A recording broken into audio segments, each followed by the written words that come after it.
दीवारों के भी कान होते हैं, ये कहावत तो आपने सुनी ही होगी। हालांकि कान दीवारों के नहीं, लेकिन उसके पीछे खड़े लोगों के होते हैं और ये लोग आपको सजाए मौत भी करवा सकते हैं। चलिए समझते हैं इस बात को एक बहुत ही इंटरेस्टिंग केस से।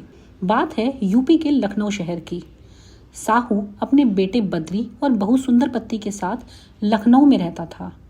बेटा जब काम पर जाता था तब घर में साहू और सुंदरपत्ती के बीच रोज छोटी मोटी बातों पर नोकझोंक होती थी।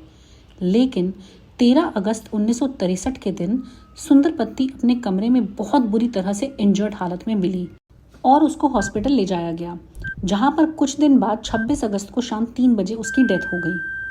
जब इन्वेस्टिगेशन शुरू हुई तो पुलिस के हाथ एक नया एविडेंस लगा।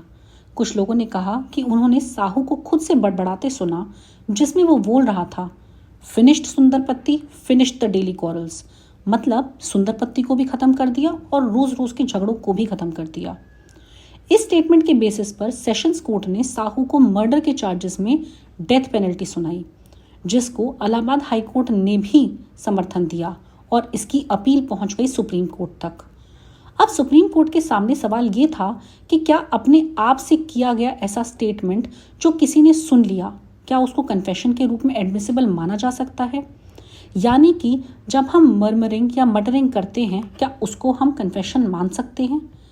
इसके जवाब में इंडियन एविडेंस एक्ट को इंटरप्रेट करते हुए सुप्रीम कोर्ट ने कहा कि कन्फेशन सिर्फ तब नहीं होता जब किसी को डायरेक्टली बोला जाए।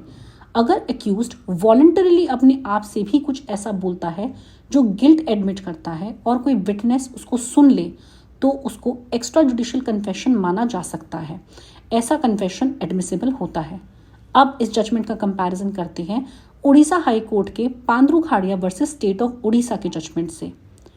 पांद्रू खाड़िया पर अपनी वाइफ के मर्डर का इल्जाम लगा था। इंसिडेंट के बाद गांव के लोगों के बीच उसने कुछ ऐसे शब्द बोले जो पुलिस के हिसाब से कन्फेशन थे। ये कन्फेशन एक ग्राम राखी, जो कि विलेज लेवल सिक्योरिटी ऑफिसर होता है, उसकी प्रेजेंस में हुआ। यहाँ पर भी इस कन्फेशन की एडमिसिबिलिटी को लेकर कोर्ट के सामने चैलेंजेस आए, लेकिन इसमें कोर्ट ने इस कन्फेशन को एडमिसिबल नहीं माना और उसके पीछे 2 रीज़न थे। पहला, जब कन्फेशन किसी पुलिस ऑफिसर या पुलिस ऑफिसर इक्विवेलेंट रैंक जैसे कि ग्राम राखी उनकी प्रेजेंस में होता है, तो सेक्शन 25 इंडियन एविडेंस एक्ट के तहत इसे इनएडमिसिबल माना जाता है।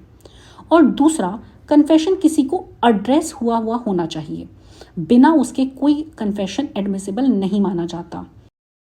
तो दोनों ही केसेस को समझने के बाद वी कैन क्लियरली अंडरस्टैंड कि एक्स्ट्रा जुडिशियल कन्फेशन एडमिसिबल हो सकता है, पर उसके लिए वॉलंटरीनेस, क्लैरिटी और पुलिस एब्सेंस बहुत ज़रूरी है। ऐसे ही दूसरे इंपॉर्टेंट जजमेंट्स के लिए जुड़े रहिए मूव लॉ अकेडमी के साथ।